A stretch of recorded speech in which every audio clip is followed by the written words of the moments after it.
Rieccoci insieme, cari telespettatori, ben ritrovati con i nostri ospiti. Ve li presento subito, poi entriamo subito nel tema che andremo ad affrontare. Allora, ben arrivata Nicoletta Biancardi, segretaria generale SPI-CGIL del Veneto. Grazie di essere qui con noi, segretaria. Buongiorno, grazie. Ben arrivato Giacomo Vendrame, segretario organizzativo CGIL del Veneto. Grazie anche a lei. SPI e CGIL perché? Perché riparleremo, lo faremo ancora perché è molto importante, della raccolta firme che è partita il 25 aprile per indire dei referendum abrogativi di norme di legge che riguardano il mondo del lavoro. Sono molto importanti queste norme di legge, hanno cambiato le sorti di molti lavoratori. E quindi il sindacato ha fatto delle considerazioni molto attente e reputa sia arrivato il momento di decidere per una modifica, per ripristinare lo status quo ante, ma in modo particolare di cercare di venire incontro a quelle che sono le esigenze dei lavoratori, in un momento anche di particolari cambiamenti e di difficoltà in generale. Allora, proprio per parlare di questi 4 referendum, questa raccolta firme per questi 4 referendum, abbiamo i nostri ospiti, da un lato la CGIL che ci elencherà le specifiche di cosa bisogna fare, come bisogna farlo e che cosa riguardano, ma poi entriamo più nel merito politico in qualche modo del perché anche lo SPI-CGIL fortemente, e non è la prima volta, aderisce a queste campagne, diciamo così, anche politiche del sindacato della CGIL. Segretaria, tanto è anche l'occasione per la presentazione ufficiale di lei come segretaria dello SPI-CGIL. Ci siamo visti anche in modalità un po' più lontane, collegamento Zoom, adesso è presente qua in studio. Segretaria, da quando? Da gennaio, quindi da quest'anno, da pochissimo. diciamo da qualche mese, esattamente. Ora, ricolgo l'occasione, visto che è qua presente in studio, anche per i nostri telespettatori che giustamente sono anche curiosi. Lei viene dal sindacato dello SPI-CGIL, si presenti. Sì, io sono Nicoletta Biancardi, vengo oggi sono la segretaria generale dello SPI del Veneto, ma ho fatto un'esperienza sempre allo SPI precedentemente, 5 anni. Sono stata segretaria dello SPI di Rovigo, quindi insomma lo SPI lo conosco, posso dire che lo conosco un pochino. Ho avuto diverse esperienze insomma in CGIL, precedentemente sono stata anche al patronato Inca, che molti magari telespettatori e telespettatrici conoscono, quindi il nostro patronato magari sono andati per i loro bisogni, i contributi, le pensioni, le invalidità civili, le compagne e compagni dell'Inca, del patronato, sono sempre molto pronti e pronte ad aiutare le persone, a dare consulenze anche molto personalizzate, e quindi diciamo la mia esperienza spazia un po' tra i servizi e la politica, e quindi diciamo è una bella esperienza. Era però estremamente competente, perché ricordo i suoi interventi come Inca che aprivano il mondo a tanti telespettatori. Diciamo che è una bella esperienza, naturalmente fatta territorialmente per tanti anni. Adesso diciamo siamo a livello regionale, quindi un po' tutto nuovo, ma devo dire che è sempre molto stimolante, quindi sto imparando tante cose e sto portando anche l'esperienza di un territorio come tanti altri,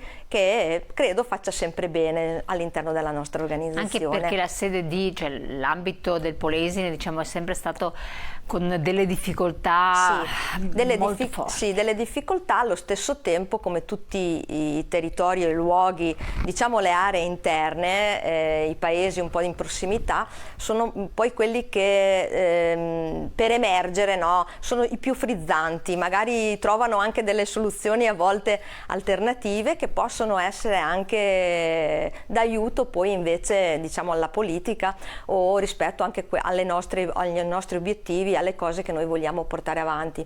Per cui insomma ci si ingegna, diciamo così, ma a volte ci si prende anche nel trovare una soluzione che può essere magari migliore rispetto a quello che si pensava. Quindi insomma è importante questo, ecco, avere anche lavorare insieme a delle persone, al regionale in questo caso, che vengono da tutte le province.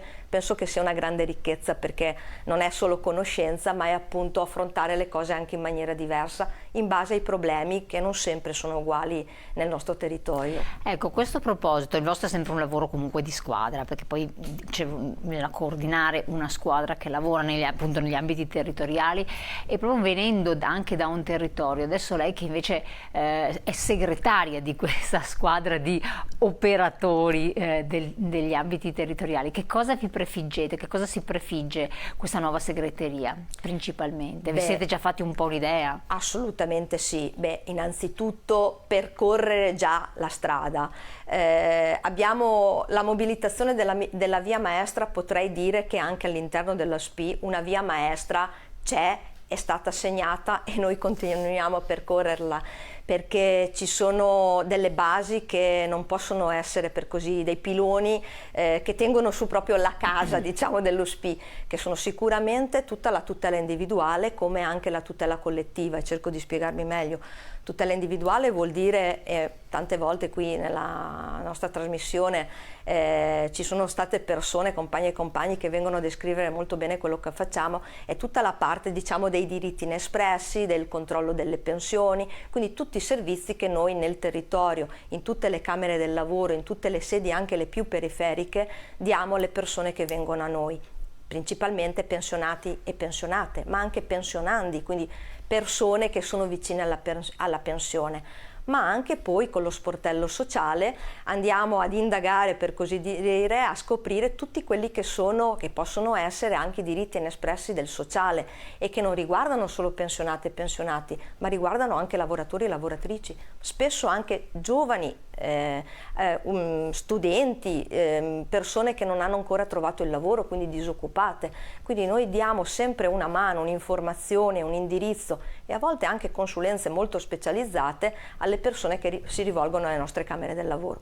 Dall'altra parte abbiamo, e lo facciamo assieme alla CGIL, ma lo facciamo anche unitariamente, diciamo quella che noi chiamiamo la tutela collettiva, la nostra contrattazione, che a livello locale e regionale per noi è la contrattazione, quindi andare a contrattare con i comuni, andare a contrattare con gli enti, andare a contrattare con la regione. Sappiamo che ad esempio con la Regione Veneto una delle prime vertenze, quindi la contrattazione più importante e pesante per lo SPI ma anche per la CGIL, è quella della sanità e quindi della salute per tutti. Quindi sicuramente queste sono le basi, diciamo, del nostro agire come SPI, che non devono mancare mai. Poi abbiamo tutta la parte che riguarda diciamo i diritti, e qui si apre un mondo, perché possiamo parlare di immigrazione, possiamo parlare di ambiente, quindi tutta la cultura dell'ambiente. Anche qui in trasmissione avete ospitato compagni e compagne che vi hanno parlato dell'efficientamento energetico, di tutto quello che può quindi una essere, sensibilità aperta a tanti campi, che anche questo fa parte anche della contrattazione, ma del benessere delle persone, benessere degli anziani e non solo.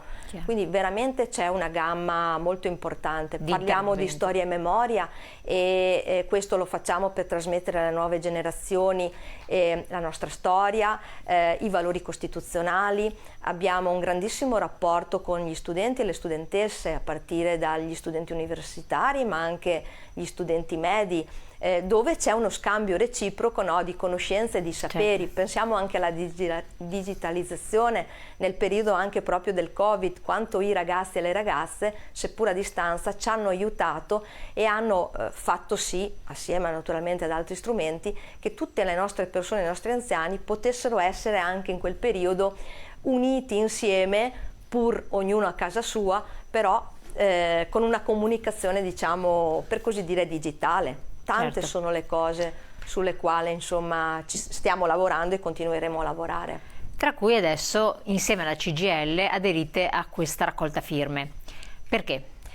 Perché i pensionati e le pensionate, prima di essere tali, sono stati sicuramente lavoratori e lavoratrici, e hanno combattuto anche loro le battaglie. Pensiamo agli anni 60, agli anni 70, a tutte le vertenze che sono state fatte, e quindi i diritti conquistati, che oggi purtroppo sono sempre un po', no, in bilico, oppure tutte quelle libertà che vengono anche queste attaccate. Quindi pensionati e pensionate non lo fanno solo per essere solidali, ma perché in prima persona hanno fatto queste battaglie e sanno l'importanza non solo di mantenere, diciamo, i diritti e le tutele, ma soprattutto adesso che vengono meno, che vanno ampliate queste tutele, questi diritti. È un filo, diciamo, rosso conduttore che vuole far sì che pensionati, lavoratrici e lavoratori, ma anche giovani, siano insieme per cambiare, diciamo, queste norme che noi riteniamo ingiuste, perché vediamo quanto la precarietà nel lavoro crei problemi nella società. Vediamo sempre più persone, no, che si impoveriscono perché sono precarie, non riescono ad affittare una casa, quindi magari non riescono ad uscire dalla loro casa di provenienza, dove abitano con i genitori. Se non hai un lavoro stabile non puoi fare un mutuo, quindi non ti puoi comprare una casa, ma non vedi e non programmi neanche il tuo futuro. Soprattutto un domani non avrai neanche la pensione. Bravissima, e non avrai la pensione. E anche questo è l'altro pezzo che tiene collegato, diciamo, i pensionati con i lavoratori, ma soprattutto anche stiamo perdendo anche quello che era il nostro welfare sociale universale in Italia, creato proprio da quelli che oggi sono i pensionati, da tutte queste battaglie. Quindi quando stanno male i lavoratori e i giovani, stanno male anche i pensionati, è tutto collegato. E appunto i pensionati hanno a cuore il futuro di queste generazioni che oggi stanno lavorando, ma anche chi entrerà nel mondo del lavoro, perché non si prefigura un futuro, insomma, un futuro roseo. Allora, per questo fino a luglio, quindi non c'è tantissimo tempo, però insomma ce n'è un po' di margine, è partita questa raccolta firme nelle piazze.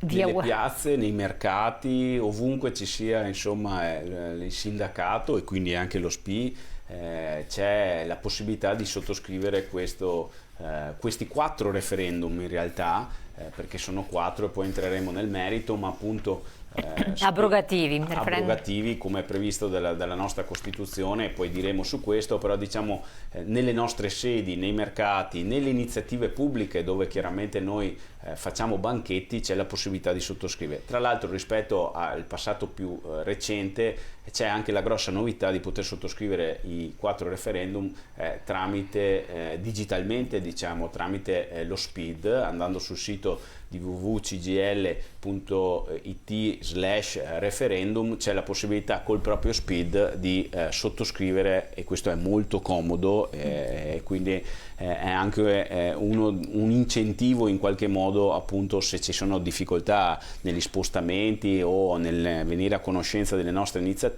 Questa è una modalità molto semplice che permette di sottoscrivere e sostenere le nostre proposte. Lo possono fare anche i pensionati, vero segretaria? Questo? Assolutamente. Quindi non sì. è necessariamente essere attivi nel lavoro. No, la firma la possono fare tutti i cittadini, insomma, maggiorenni, ma tutti i cittadini, quindi anche i giovani, le giovani, anche i disoccupati, non bisogna per forza essere lavoratori o lavoratrici. E basta anche la carta elettronica, carta d'identità elettronica. Esattamente. Per i più tecnologici. Però in verità con lo SPID noi ci abbiamo provato e insomma, siamo tecnologici a sufficienza. Poi bisogna rompere questo luogo comune che i pensionati non sono digitalizzati, perché noi abbiamo testimonianza rispetto anche a nostre applicazioni, ad esempio Digita CGL, che è un'applicazione che utilizziamo al nostro interno, ma per attività di tutela individuale, soprattutto di carattere fiscale, ma non solo, e in realtà la maggior parte degli utenti di quel servizio, una buona parte, sono pensionati, perché poi in realtà appunto si pensa che il pensionato abbia difficoltà, ma è così, per fortuna dico, non è. Dopo ci sono quelli che hanno difficoltà e tra l'altro la dico anche indipendentemente dall'età, ma in qualche modo la digitalizzazione anche dell'amministrazione pubblica fa sì che le persone si siano sempre più appunto, hanno gli strumenti per poterlo fare. Possiamo anche testimoniare, perché insomma abbiamo fatto i banchetti 25 aprile, come citava prima, ma anche 1° maggio tantissimi, e devo dire che fortunatamente c'erano delle code, per cui chi fa la firma cartacea, insomma, in diretta magari deve aspettare anche qualche minuto, e quindi tra di noi, insomma, cercavamo anche di coinvolgere le persone rispetto al fatto di poterle far fare la firma, diciamo, digitale, e quindi magari consegnando un semplice volantino dove si può scaricare con il QR code. Noi ne abbiamo portato uno oggi che è un po' gigante, però insomma quelli che abbiamo sono un po' più piccolini, però è veramente facile, si inquadra, naturalmente bisogna avere un telefonino, e ti porta direttamente alla pagina dove tu con le indicazioni, veramente sono 3 passaggi, è veramente facile, quindi anche se uno non è molto tecnologico, però ha lo speed naturalmente e un telefonino, si può farlo molto, molto rapidamente, perché è una cosa che è guidata, quindi lo si può fare. Se viene nelle nostre sedi o nei nostri banchetti, magari lo aiutiamo, gli insegniamo, gli facciamo fare anche i primi passaggi, ma è assolutamente una cosa semplice. Allora, torniamo su questo, anzi entriamo nello specifico con i nostri ospiti di questa raccolta firme, quindi le singole voci referendarie delle norme di legge, e lo facciamo però tra pochi secondi, quindi restate sempre con noi su 19, pubblicità tra poco.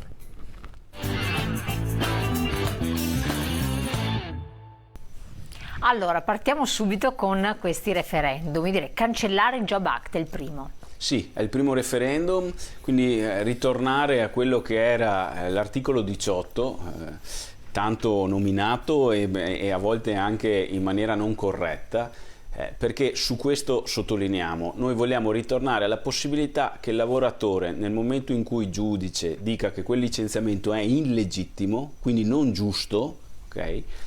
Leggo solo un attimo il messaggio. Auguri alla nuova segretaria regionale, sono sicura che farà un ottimo lavoro per noi pensionati. Ecco, quindi mi pare giusto. Sì. Che ci sia la possibilità da parte del lavoratore di essere reintegrato nel suo posto di lavoro, a differenza invece di quanto è stato previsto all'interno del Job Act col cosiddetto tutele crescenti, dove in realtà è previsto solo un tetto massimo di indennità economica. Noi riteniamo giusto che invece il lavoratore possa anche poter rientrare e in realtà quindi avere anche risarcimenti più alti, perché il rischio è che di fatto diventi una sorta di tassa che le aziende decidono di pagare anche quando sanno di licenziare ingiustamente la persona.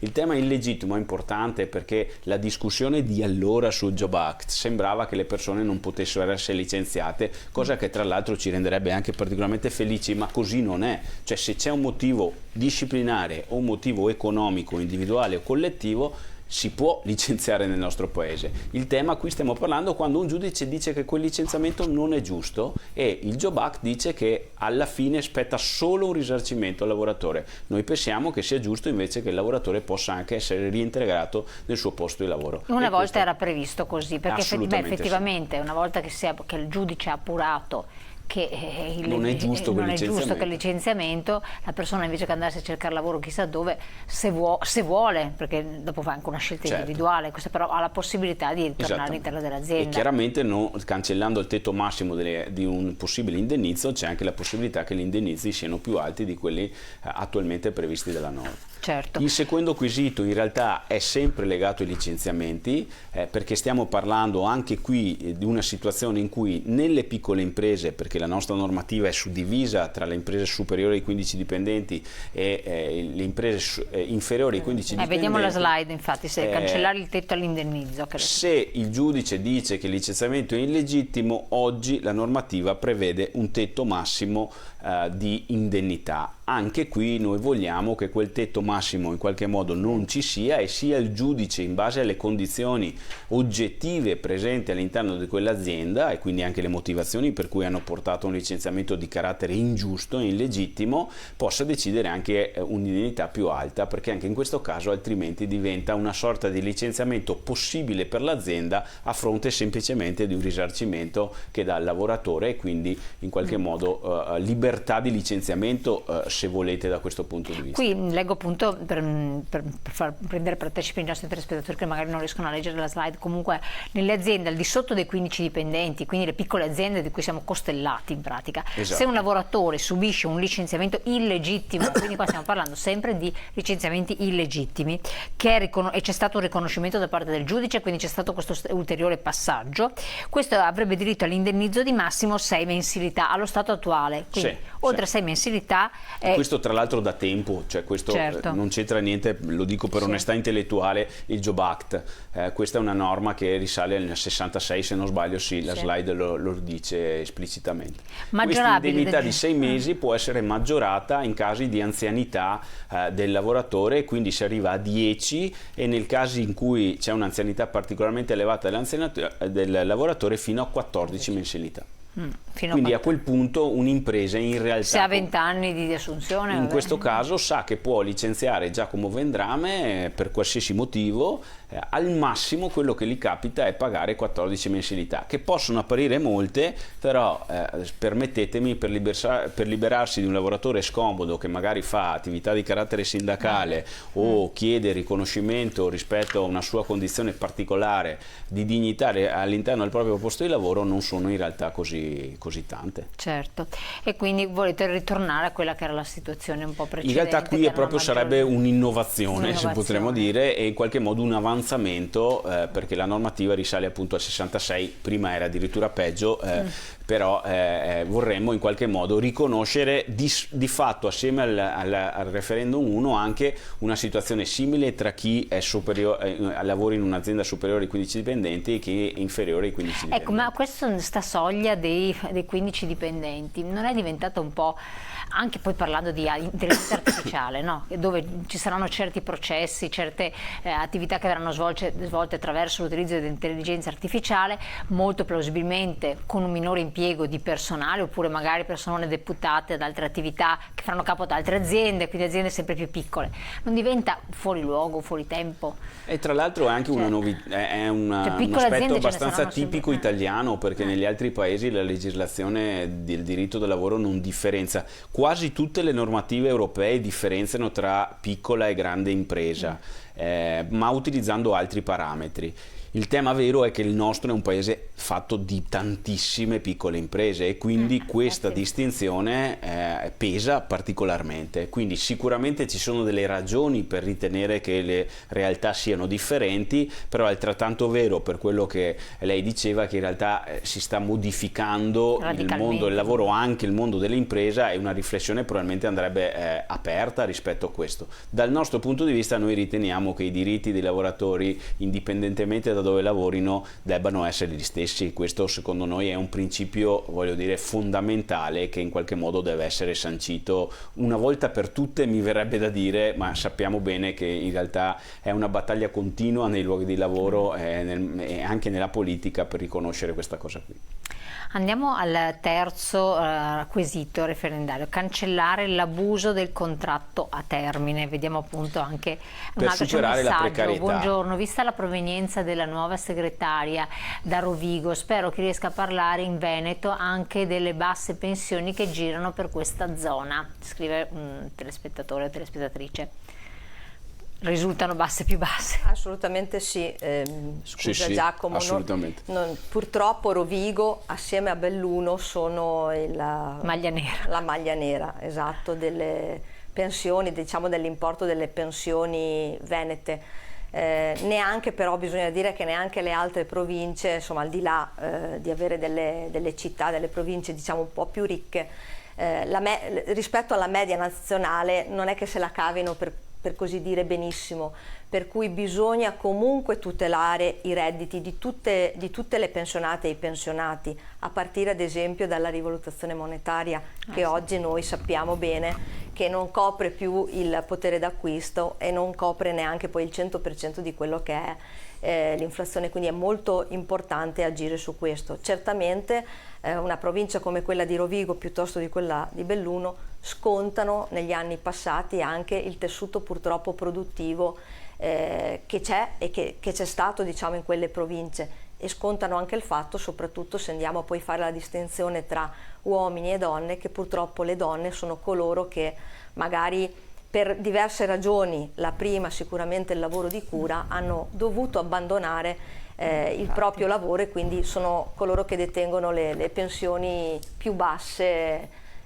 rispetto anche agli uomini. Quindi siamo attenti a questo, e ha fatto bene il telespettatore a ricordarcelo e ricordarmelo, insomma è un'attenzione che noi poniamo sempre. Assolutamente, anche se poi a livello nazionale abbiamo visto i risultati, siamo messi malissimo come retribuzioni in generale, buste paga bassissime rispetto, siamo sotto anche altri paesi. E ritorniamo alla premessa che abbiamo detto all'inizio, quanto pensioni e lavoro si tengano assieme, perché poi retribuzioni basse significa pensioni basse, difficoltà in ambito sociale, con la necessità in qualche modo che la comunità risponda, che il sistema istituzionale risponda e via dicendo. Quindi invece di avere un percorso virtuoso di redditi alti e quindi una comunità che cresce, hai un percorso invece di difficoltà.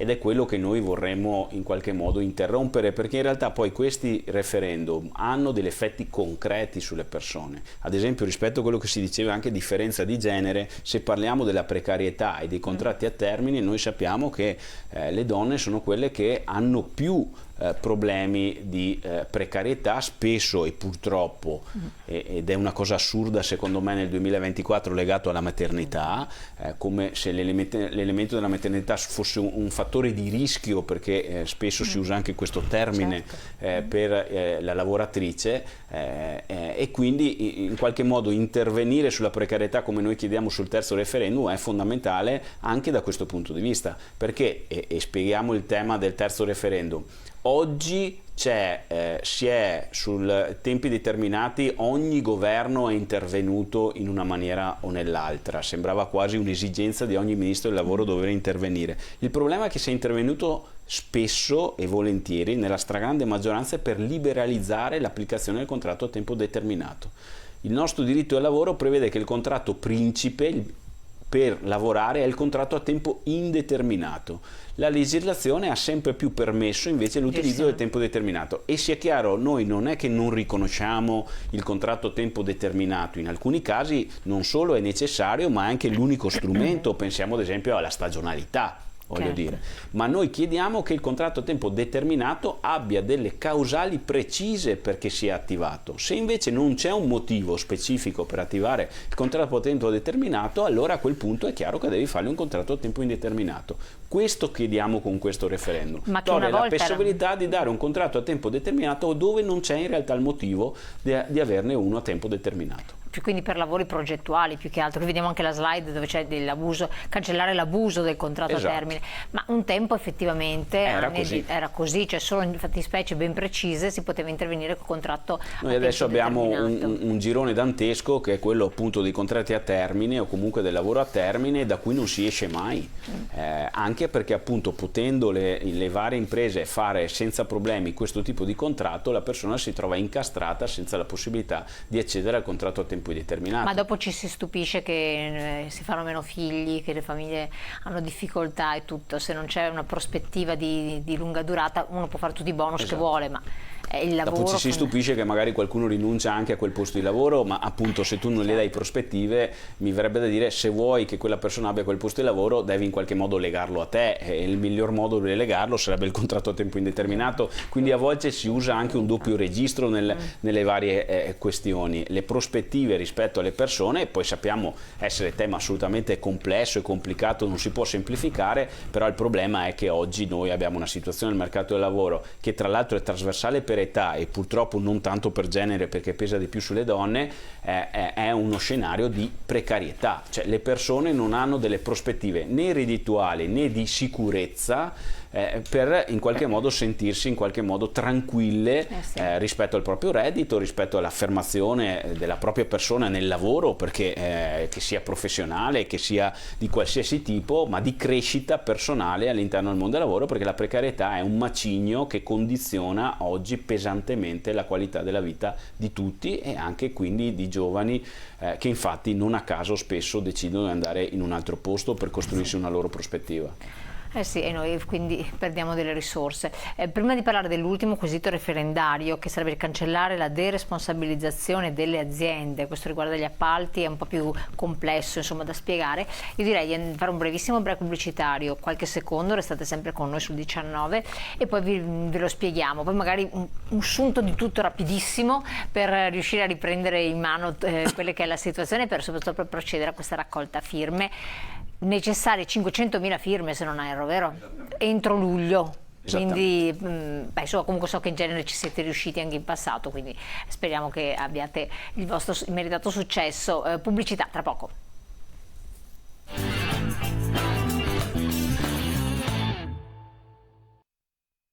Allora, segretario, vediamo anche l'ultimo quesito referendario, dopo li riassumiamo rapidissimi. Cancellare la deresponsabilizzazione, un attimo solo che c'è un messaggio. Da anni seguo sempre con interesse questa rubrica e sono molto vicino a questa iniziativa per il referendum sul lavoro che deve tornare a essere centrale per la dignità delle persone. Bravi, scrive un telespettatore. C'è. Bene.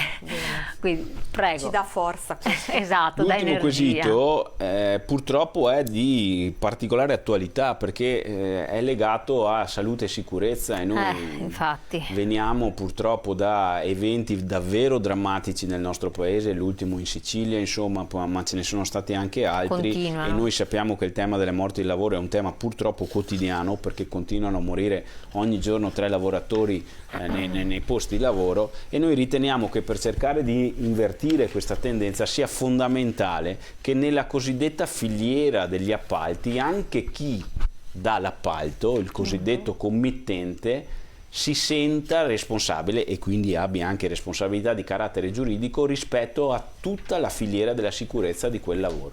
Perché oggi invece non è così. Oggi la responsabilità della salute e sicurezza è solo dell'impresa che ha l'appalto. Il problema è che così si deresponsabilizza chi quell'appalto lo dà. Noi riteniamo invece che ci sia la necessità in qualche modo di responsabilizzare tutti i soggetti, perché quindi una specie anche controllo da parte dell'impresa, di verifica. Esattamente, perché purtroppo il sistema degli appalti sta diventando un sistema molto usato, perché deresponsabilizza tutti, sia rispetto ai rapporti di lavoro ma anche rispetto alla sicurezza. Devo fare un lavoro, se lo faccio direttamente devo stare particolarmente attento, se lo do all'esterno ci pensa qualcun altro. Peccato che quel qualcun altro usi standard sia di lavoro che di sicurezza più bassi, e questo chiaramente crea una deresponsabilizzazione, un abbassamento dei diritti e un peggioramento delle condizioni, fino ad arrivare a situazioni, e non a caso che la maggior parte delle morti sul lavoro avvenga nel sistema degli appalti, fino ad arrivare alla situazione in cui le persone muoiono nel loro posto di lavoro, che è chiaramente la situazione più drammatica. Che tra l'altro è legato anche al tema della precarietà, perché ritornando al discorso di prima, che tipo di sicurezza che tipo di pratica pensiamo che abbia un lavoratore che lavora una settimana a fare un lavoro, poi sta fermo 10 giorni e poi lavora un altro mese, un altro lavoro e via dicendo. Anche di formazione. Di formazione sto pensando. Rispetto alla sicurezza nel luogo di lavoro. Ma questa è la parte committente, anche un controllo che deve fare rispetto alle società appaltanti, quindi è molto importante. Ci sarebbe una grossa responsabilità. Noi parliamo di infortuni gravi, infortuni purtroppo mortali come abbiamo visto, ma poi ci sarebbe tutto da sviluppare. La materia delle malattie professionali, che sono sempre poco conosciute, vuol dire che io mi ammalo nel luogo di lavoro, quindi non ci sono le condizioni ideali di protezione perché la mia salute, perché io possa rimanere in salute, possa continuare a lavorare, quindi contraggo una malattia nel luogo di lavoro. Anche questo è importante. Assolutamente. Sono tutte connesse una all'altra, per quella fin fine, questo è molto importante. Ecco, a questo punto abbiamo anche la slide riassuntiva. Perché dovrei firmare se non lavoro più?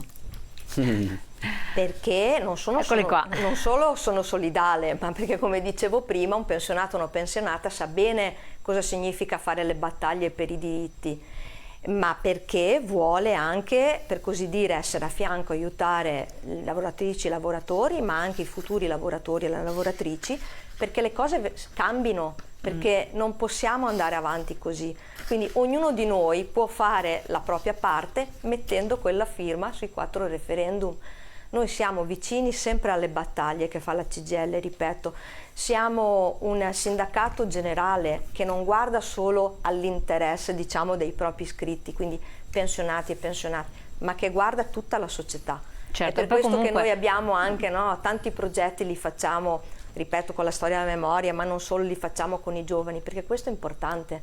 Ma poi i giovani poi diventano adulti, diventano anziani, quindi bisognerebbe sempre guardare un po' più in là, no? Esattamente. E poi i giovani spesso sono i figli e i nipoti di quegli anziani, di quegli ricordiamoci che un bel pezzo di welfare che non è pubblico ma welfare sociale lo fanno i pensionati e le pensionate, perché si occupano del lavoro di cura magari dei loro nipoti, ma anche di altri anziani, ma sono coloro anche che riescono magari a fare con grandi risparmi e grandi fatiche, magari ad aiutare proprio quei nipoti, quei figli che si trovano in difficoltà proprio perché magari perdono il lavoro, hanno il contratto a termine, il contratto precario, per cui li aiutano quotidianamente, e magari sono allo stesso tempo coloro che poi per risparmiare e dare ai loro nipoti e ai loro figli, non si curano, certo. e No, poi infatti. dall'altra parte manca il welfare, manca tutto, e quindi insomma ci sono queste difficoltà.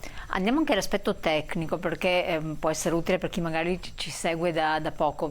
Per mettere la firma abbiamo visto andare nei banchetti, vediamo anche la slide firma online, esatto, che è molto utile, di cui parlavamo prima. Oltre che la firma cartacea nel classico modulo, insomma, in cui si sottoscrive proprio ogni referendum, quindi 4 firme, c'è anche la possibilità di sottoscriverlo digitalmente attraverso il proprio SPID, appunto come c'è scritto nella slide c'è un sito di riferimento che è www.cgl.it/referendum, si entra su un form dove si compila il proprio comune, a quel punto arriva una mail alla persona, si inserisce chiaramente il proprio indirizzo mail, arriva una mail e da quella mail, schiacciando il bottone, si può procedere alla procedura, scusate il gioco di parola, di sottoscrizione attraverso lo SPID o la carta d'identità elettronica, e quindi a quel punto i 4 referendum, si può anche decidere chiaramente di firmarne 3, noi chiaramente invitiamo a firmarli tutti e 4,